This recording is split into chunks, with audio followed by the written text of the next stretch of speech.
here to talk about the history of the library. I've heard rumors about the fact that the library started from a group of ladies meeting in a restroom. Is that correct? Yes. That's right, and you can find it in the minutes. April 21st, 1919.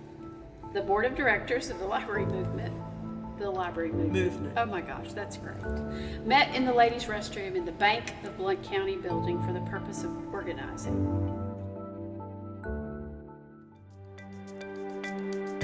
A lot of people just don't realize how heavily used a library is and how heavily used this one is. I think, my perspective on a public library is that you may not use it every month or every year, but there's going to be key points in your life where you need it. Right. And it's there for you. Right. That's and right. You just don't know when those points are going to happen.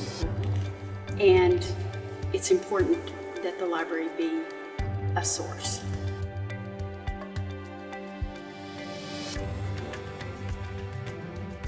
Mrs. Harper decided after Mr. Harper's death, he had expressed a hope that a park or a library would be set up as a memorial to his sons. Mrs. Harper decided a library was more needed than a park and formally presented a lot at the corner of College and Church Streets. A contract was signed September 11th, 1930.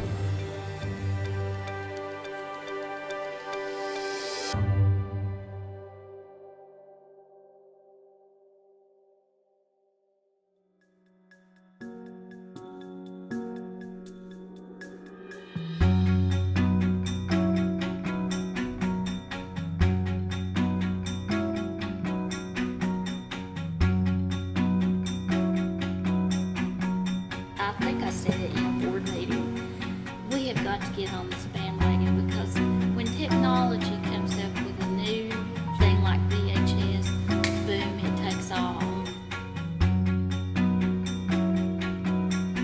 And now, with our DVD collection, still we circulate, 1,200, 1,500 a day. Popular.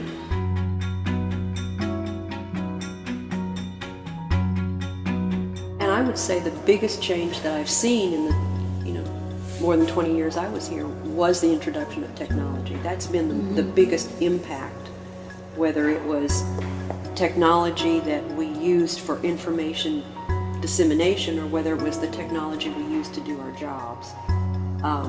There was an impact on all levels. And I can see coming back to visit, it's continuing to develop. It's not stagnant. New things come along every year that make some jobs obsolete, some types of information obsolete, but others come along right behind it to take its place. We can also talk a little bit about literacies. A librarian has to know how to use all the technology. Right. And how to teach people how to use all the technology. And reading is not the only literacy now. No. So we have to be very flexible and versatile in our skill sets. And it's a constant learning environment. Constant. We never know what technology someone's going to walk in with and go, Exactly. I know how to use this. Can you help me? We've got people in here that are at the beginning. And I think that's the thing I've seen the most working here is doing things that keep anybody from getting behind, whatever that is. And there's a cost to having a library, but I think there's a greater cost to the community if you don't have these services here where people can access them. We were talking earlier about this community and the values of this community, and the library has grown and developed over the past 100 years to reflect the values of this community, and those values were individualism, personal choice, independence, freedom, but also this community is very caring.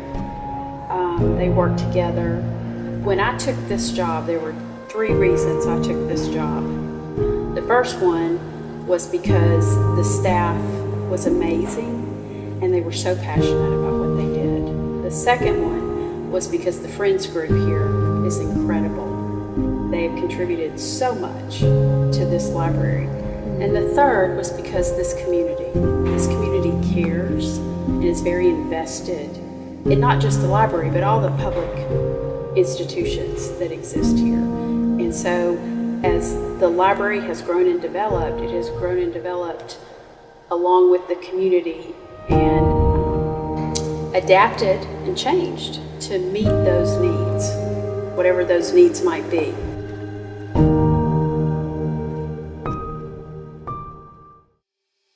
Where do you see the library going in the next 25, 30 years?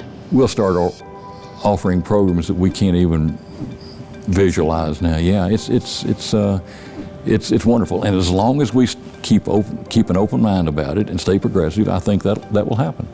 I can't not have an audiobook downloaded on my phone. Yeah. You know, from our database. Even if I'm not going to listen to it for days, I have to have one there just in case. Sure, but you know, when early days when we had the READ program, I would take a stack of CDs and burn them off of my computer to CDs so I could take them on a trip. Now we have streaming services that I don't have to do that. I just play it. Yeah.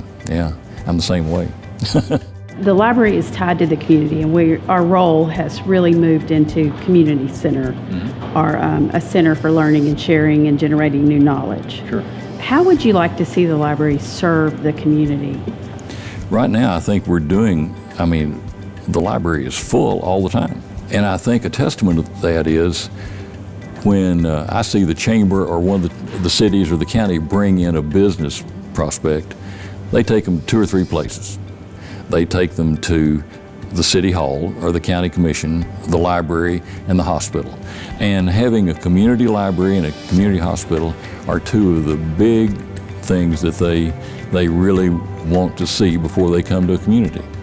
And the reason is because the people that work in those new industries that are coming in, they're going to be at work all the time. It's their families that are going to be out in the community. And their families want to see that their children can come to a great library, that they have good schools, and that they have a hospital that they can take care of them. And so I think this library is one of the pillars for the success of this community. And I think the community appreciates it. Hello, my name is Susan Schneibel.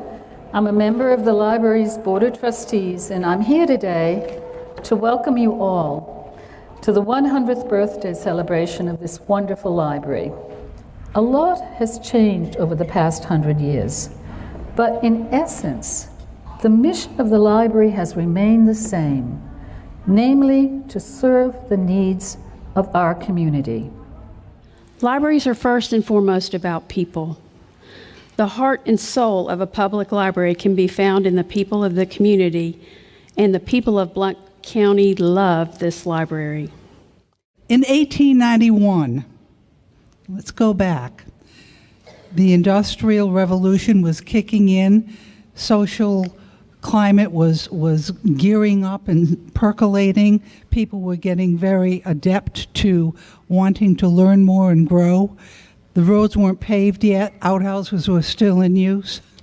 And in Maryville College, 6 women got together, started meeting because they wanted to expand their knowledge and to better themselves. And they called themselves the Chilhowie Literary Circle.